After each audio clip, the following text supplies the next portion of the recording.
এক ওয়াক্ত নামাজ চাচ্ছি, ফজর চাইবো না। ফজর চাইলে অনেক সময় ঘুমের মধ্যে চলে যেতে পারে। জোহরও চাইবো না, রাখাত একটু বেশি আছে। এশাও চাইবো না, ওই ঠিকানা রাখাত বেশি আছে।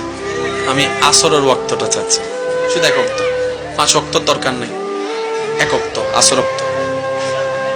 কারণ আমার মন বলে, ইমান বলে যে শনিবারে আসরের প্রেমে পড়ে যাবে, আল্লাহ চাহে তো সে আরেক সপ্তাহ শনিবারে মাগরিবও পড়া শুরু করে দিবে। আর যে মাগরিব পড়ে দেখাবে সে বলবে যে এশা আর কতক্ষণ, অপেক্ষা করেই ফেলি, ওযুটা রাইখাই দিয়ে এশাও পড়ে ফেলবো।